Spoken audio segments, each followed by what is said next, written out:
my YouTube friends. No, I haven't uploaded a video for a very long time. I've been missing in action. And as those of you who subscribe to my channel know, my channel focuses on good mental health. And in the last 9 months or so, I've had very bad health issues of my own. Hence no videos uploaded. But perhaps you'd like to make yourself a nice warm cup of tea or coffee and join me this morning and let's have a chat. In short, if there is a short, I had 2 surgeries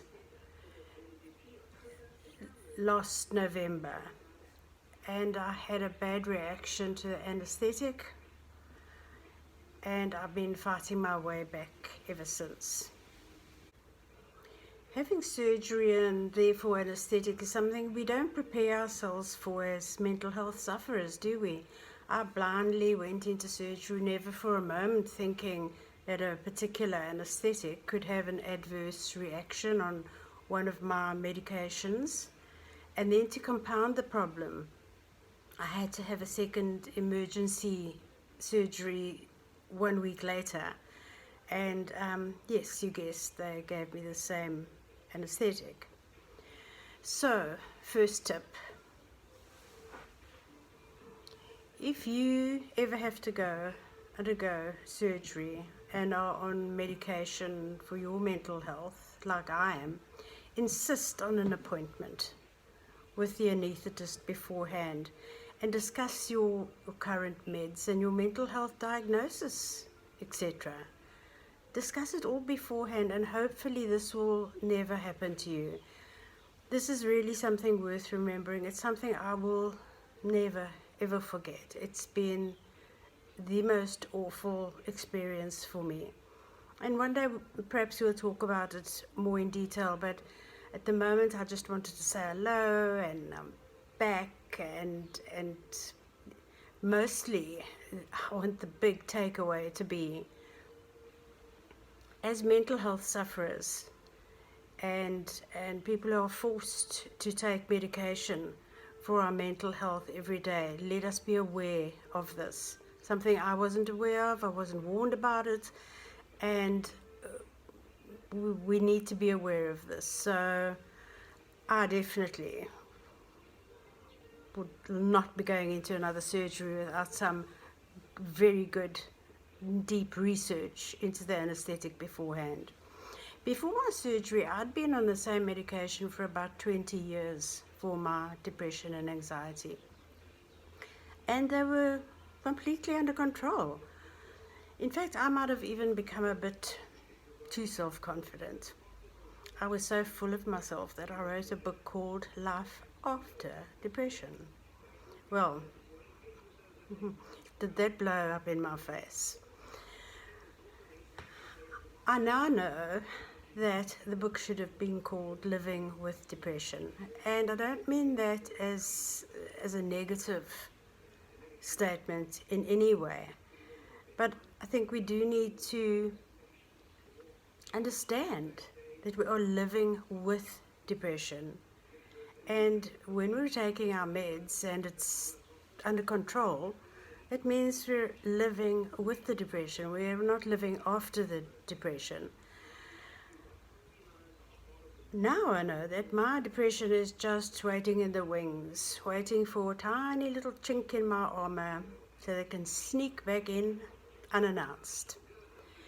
And as I said, not wanting to be negative at all, but wanting to be realistic today.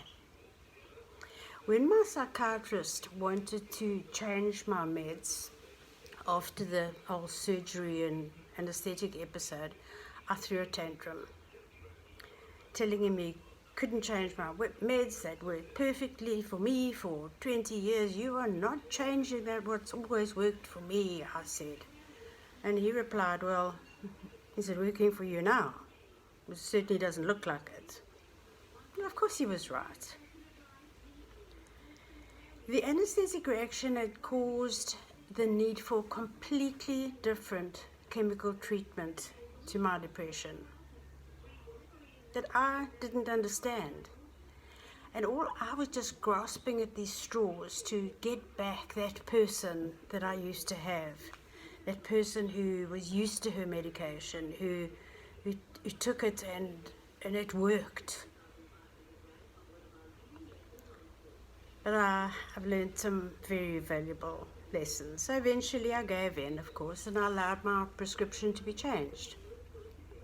I knew I'd have to go through a difficult time while I adjusted, and it wasn't easy. Especially seeing, as I was saying, oh sorry, there's a helicopter going over. It especially wasn't easy because I kept saying, this isn't going to work. I know that I can only get better on my old medication. Anyway, it slowly started to improve. I gradually got slowly better and better. The first 2 weeks were just absolute hell, but got through that. Then eventually my psychiatrist, after about 8 weeks, I think, he made another little tweak in my script. And at least then I was wise enough to just shut up and listen. And the second tweak had an even more positive effect. Hence here I am, nearly a year later, with another YouTube video. And this YouTube channel is so important to me because I know there's so many of us who feel alone a lot of the time and feel so misunderstood. And we are misunderstood a lot of the time. I'm sure you've been told you're overreacting, you've been called perhaps a drama queen, you know, the highly strung one in the family.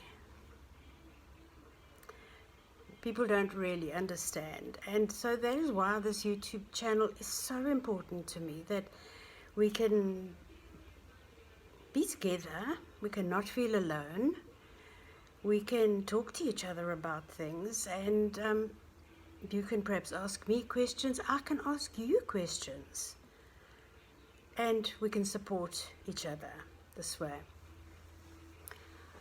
I will appreciate from now onwards that there are qualified experts who know what is best for us when we sometimes don't. This channel of mine is only aimed at ways of finding ways to cope with our depression and our anxiety. It's a support group of sorts, I suppose. And it's wonderful to find that there are new coping mechanisms that make these days, again, a little bit easier. And it's wonderful that I can share those days with you again. Today's main focus, main takeaway, is listen to the experts. Well, as I said firstly, I think the main focus was be aware, if you're having an anesthetic, to do some research and then listen to the experts. Yes, we know ourselves, we know our own bodies and our minds, but remember to listen to the experts when they're giving you advice. When you're told to take medication at a certain time of day, after a meal, whatever the instruction is, listen to the experts. They are trained to do what they do. I found that out the hard way, and I have such respect for these people who have to put up with the likes of you and me, telling them it won't work, not wanting to even give it a chance. I realize we'd all like to cure ourselves as naturally as possible, and yes, I practice meditation and I lead a positive lifestyle, as positive as I possibly can. But if it's the medication, it's going to make me feel better, I am not going to fight it anymore. I'm going to accept. And I can't believe I'm actually having to say this again. I've said it before. I've preached it. And I went back on my own words.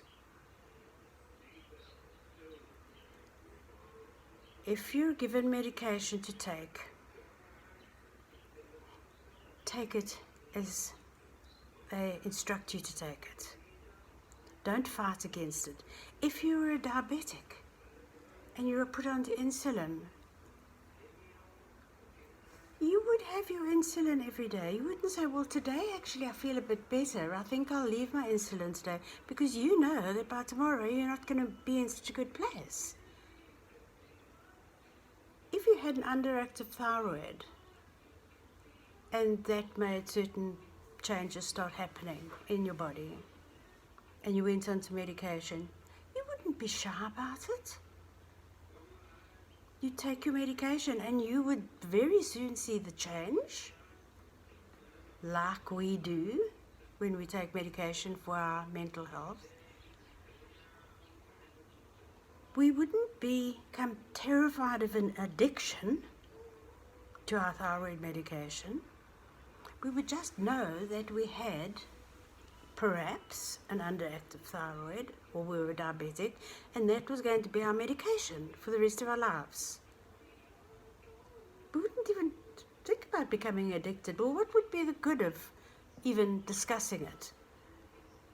If I've got to take something every day, if I become addicted to it or not, what's the difference? So let's put those words out of our minds. And I'm just so happy to be back. And if I've got any new listeners here today, please subscribe.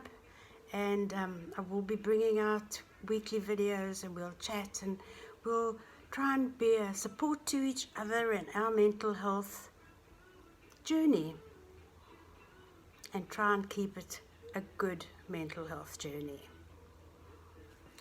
Lots of love from me. Bye for now.